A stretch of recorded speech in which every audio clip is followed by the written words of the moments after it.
always this like, what would have happened if Alexander the Great, who, if you don't know, Alexander the Great is famous for conquering, Greek king, 23 years old, launches a campaign to the east. Instead of going to the west, where Rome is, he goes to the east, and he just levels the Persian Empire, Egypt, goes through all the way to India, spreads Greek culture and ideas and coins and gods, and just totally rewrites the map of the central part of the Eurasian landmass.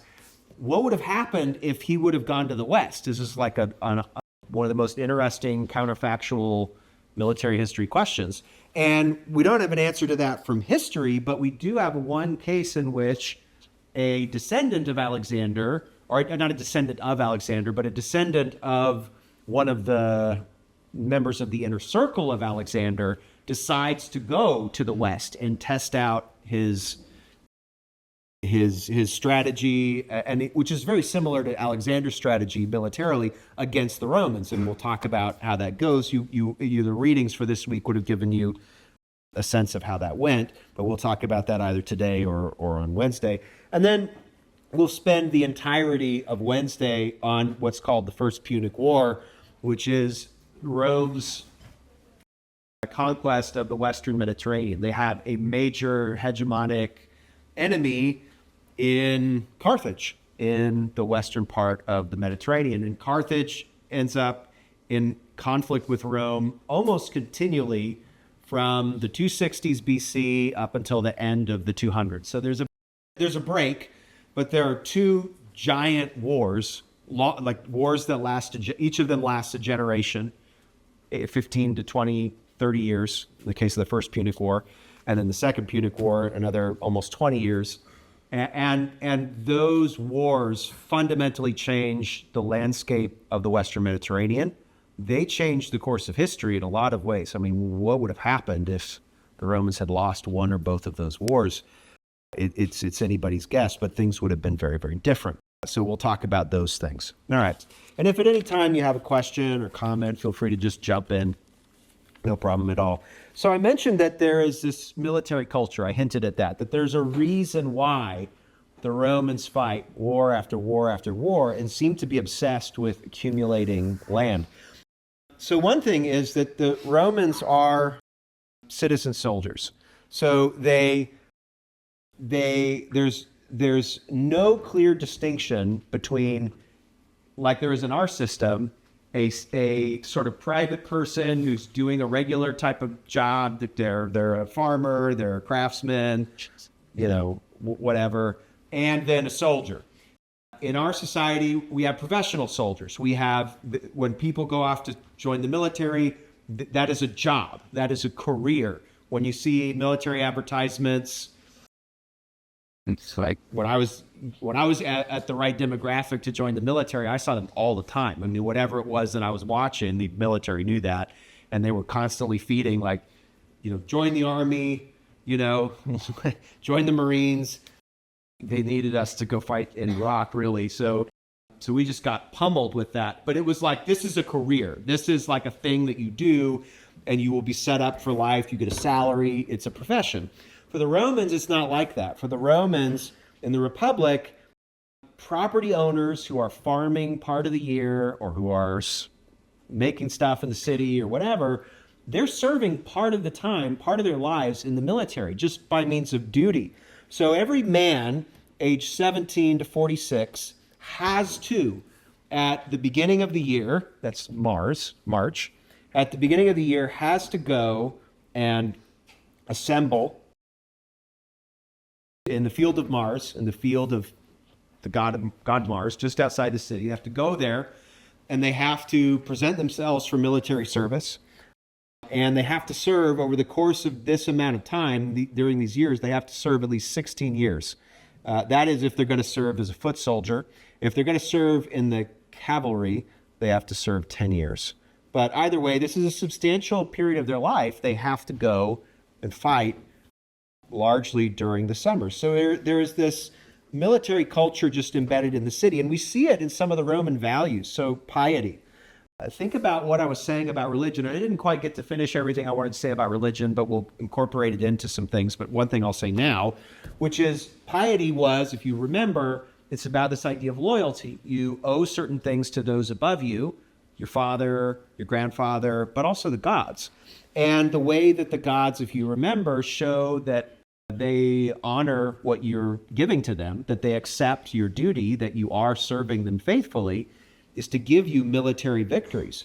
And so for Romans, there is this embedded idea in their religion that one way to prove or to test whether the gods are favorably disposed to you is to actually go out and fight a war and find out what's going to happen. Now, you're not just going to pick dumb, impossible wars. You're going to pick the wars that you're most likely to win. So you could kind of manipulate the results of what the gods are thinking in that way. But nevertheless, you can go and get a victory, and this proves to everybody else in the city that the gods are happy with you. So you have this idea of piety. You also have status. So victories in military battles and wars prove or give somebody an elevated status. And it's a good way to make, and I mentioned this last time, it's a good way to make ambitious men at all levels of society. Now, we talked about the elites, but even if you're a low-level property owner, you just have a farm that only you can farm, and you have to serve at some point, you have to serve 16 years.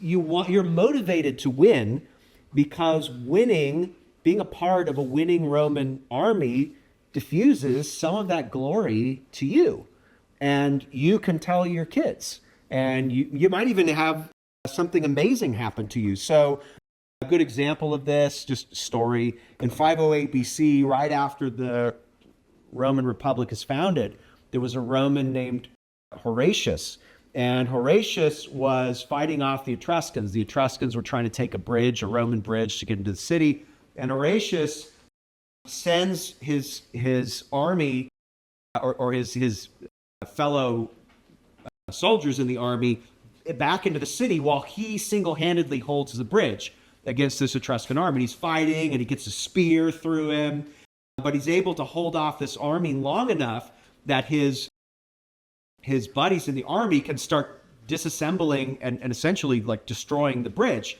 And then he jumps into the water, and he's got full armor on. He's got a spear sticking out of him, and he swims back over to the other side, and he is hailed as a hero, and he gets a statue built for him in the city of Rome. So there's a sense in which Romans hear these stories, whether they're true or not. I mean, this story is almost certainly a myth, or at least partially a myth, but they hear these stories, or they see these statues, they see buildings named after Romans that have fought in these victories, and they want to achieve that level of greatness. They want that for themselves. And so this motivates them to join the military and to fight hard in the military. There are obvious economic benefits to serving in the Roman military because in addition to proving piety and providing status, a victory will lead to spoils.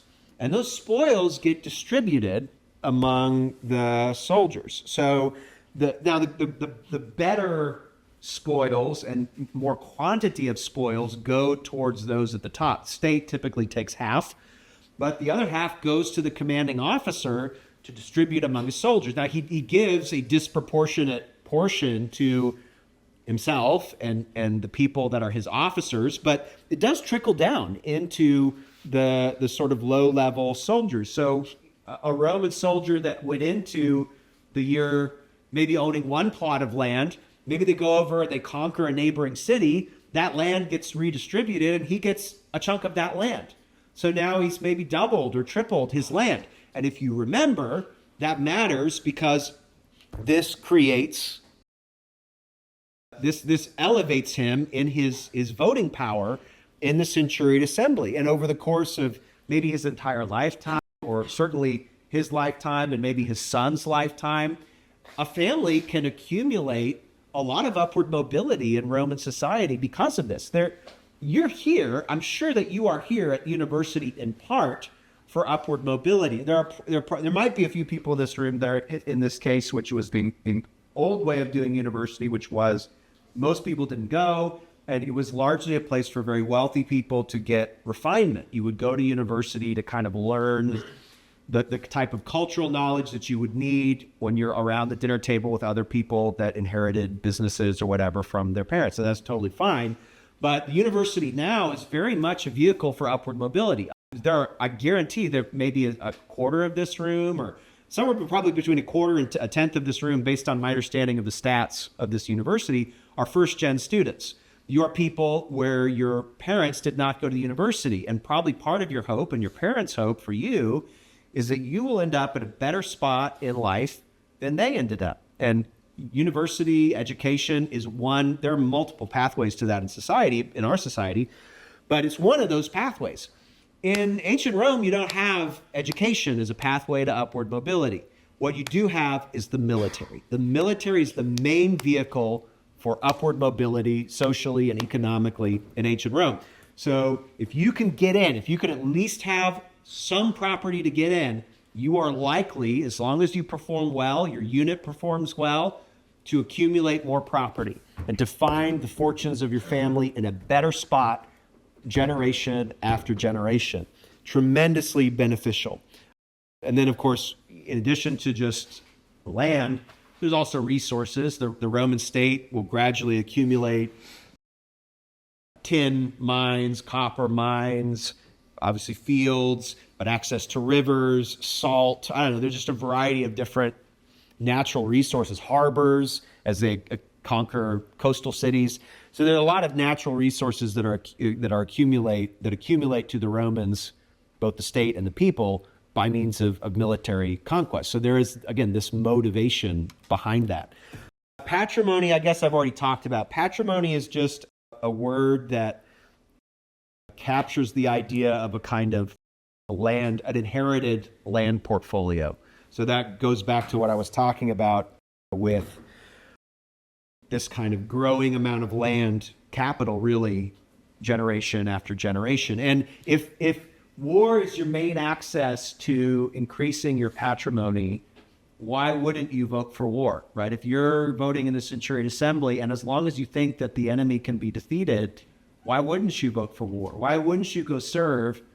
Okay, yeah, you're risking your life a little bit for sure, but if the enemy's pretty easy and Rome's forces are overwhelming, you're going to go for this. You're going to be excited. You're going to be excited about fighting a war in this case.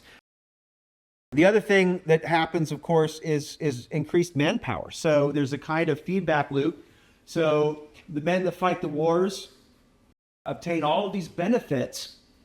And then what happens too is that once the war is fought and won and the land gets redistributed, some of the men this land can be bought by men that don't have land but might have some money, that accumulated some money in some way, or they're slaves that have been in slavery and accumulated small amounts of money or enough money over the course of their slavery to buy the freedom, and maybe they can get a piece of land eventually for them or their sons. They can get that land on the cheap after it's been conquered. Supply and demand, right? So the wars are going to increase the amount of supply of land available to Romans. They can then, right, that's going to keep land cheap, so that there are potentially new entrants into the military pool of eligible fighters. So you've got all of that going on, and then the other thing that's going on too, just from a manpower perspective, is as you get more landowners over the course of time, this is moving people out of the city of Rome. So the population pressures on Rome get this release valve. So you get these people in Rome accumulating, you get a lot of unrest, you get a lot of health problems, disease, bread, riot, all sorts of things you can get in a city that's overcrowded. So as Rome continues to push outward and conquer more land, and that land becomes available to people in the city, they're more inclined to move out. So the city's growing, but at the same time, there's safety valves, there's steam valves for this excess population to go out into the countryside. So this is also a big motive for elites. And I don't think they're unaware of this. They know that if they can conquer the next city over and the next city over, they can send out some of their clients, some of the some of the excess population, so that there's not problems for them in Rome, so that there aren't these struggle of the order type moments where everybody quits or just they riot or something like that. So it's sort of a good deal for elites. And then just in the weather patterns of the Mediterranean, in the weather and the way that the calendar works, there is a kind of incentive for military activity. So in mid-March, that's here, this is March, you can see Martius. In mid-March, that's when you get the start of the war season. So the consuls have taken office, the new consuls, and they're the military commanders in addition to the chief magistrates in the city. So the citizens report for the levy. And what happens is, what you want the citizens that are reporting for the levy to have at least planted their crops right here. So they need to plant. That's why mid-March-ish. Basically, they do this after the fields have been planted. So the fields have been planted, and then you get the military levy in the middle of March, and the eligible citizens show up. And by the way, if you don't show up, the consequences are massive. It's like this class, right? If you commit even the smallest bit of academic dishonesty in this class, if you cheat on a top hat question, you fake a bibliography entry, you have this very severe penalty, right? You fail the class, and you get a permanent academic misconduct mark that follows you around on your transcript for the rest. Anytime your transcript is pulled by anybody, an employer or whatever, you have this mark that marks you out as a person that committed academic misconduct. Similarly, if you don't show up for if you don't show up for one levy, and you're supposed to be there, if you don't show up, you could get your citizenship revoked and sold into slavery. So you don't want to miss. You don't want to be sick on the day that you have a levy. And I'm not sure what they do for exemption. Like, I don't know what you do if someone's on their deathbed. I'm not sure. But you don't want to miss that. Penalty is very, very severe. So you get this fighting, and then you go through, and then right around the end of the month or the end of the summer is when the campaign season ends. And then everybody harvests at the end of the year. So here's Julius, July. There's the harvest happening. You got to hope that things are kind of wrapped up right around then so that the soldiers can go back into the fields and harvest. So the rhythm's very simple. You field your fighting force from landowners, whether they are large landowners or small landowners. You invade the enemy territory immediately, or you're going to go after. And the hope is that you can destroy their crops, or you can live off their crops. You can take their crops.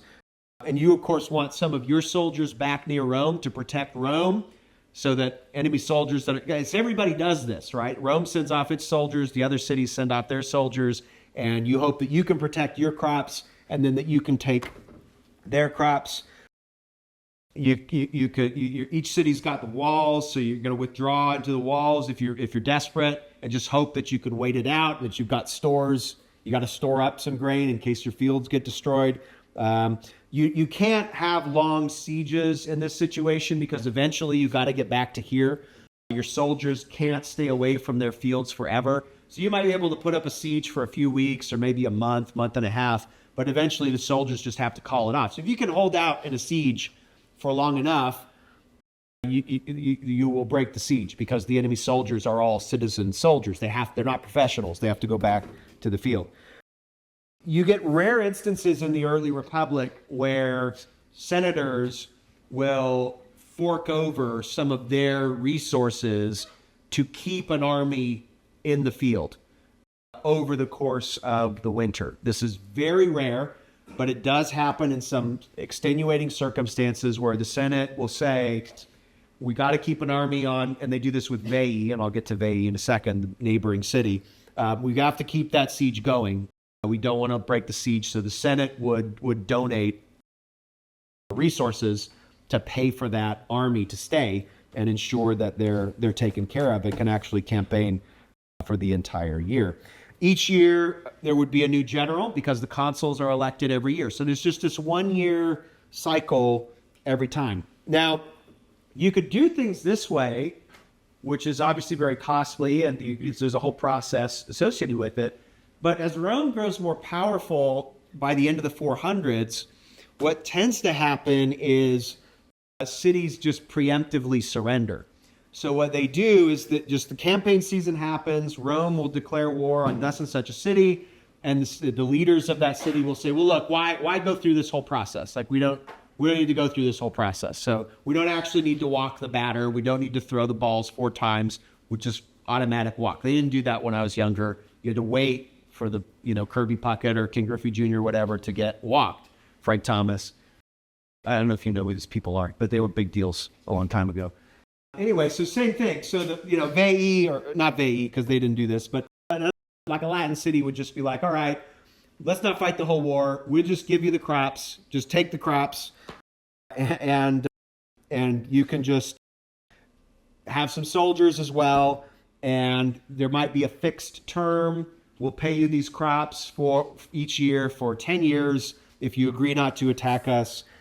And the Romans would honor those agreements. Sometimes these cities would permanently just offer an indemnity, or they not permanently, but indefinitely. They would we'll just pay you every year. And the Romans interpreted that as forever. And so if a city would stop paying those grain payments or sending soldiers, the Romans would get a little angry about that. They felt entitled to those payments, and then they would go and attack the city. Hey, did you get something out of that video, or maybe learn something about Roman history that you didn't know before? Would you just click that like button? It's the best thing you can do to help the channel. The videos keep playing, and if you click the like button, it tells YouTube that you want more videos like this one. Maybe you have a question about what we talked about, or you know something, or have a comment that you want to share. Would you please type that into the comment box? I read those comments. That means I answer questions, or I listen to feedback, but also a lot of other people read those comments. And so if you want to add something to the discussion for other people, if you do that in the comments, that will help the video as well, and it'll keep the discussion going. Finally, if you want to get these videos when they come out and not just hope that YouTube is going to tell you, you can subscribe to the channel. Click the subscribe button and you'll get the videos as soon as I put them out. They'll come up to the front of your YouTube homepage, and wouldn't that be great? The last thing that I'll mention is my podcast, the Pax Romana podcast. I update that podcast every week. We do a couple of different things. One is we go through the story of the Roman Empire from the death of Julius Caesar on a week-by-week basis, all the way through as far as you guys are interested in going. I think right now we're in the 3rd century AD. So you can listen to those as they go, almost like an audiobook. It's free. Or if you want to just dip into particular episodes, that's fine. The other thing I do from time to time on that podcast is I answer listener questions with kind of a longer treatment about some particular topic, theme, or area that listeners are interested in. So with that, thanks for watching the video, and take care.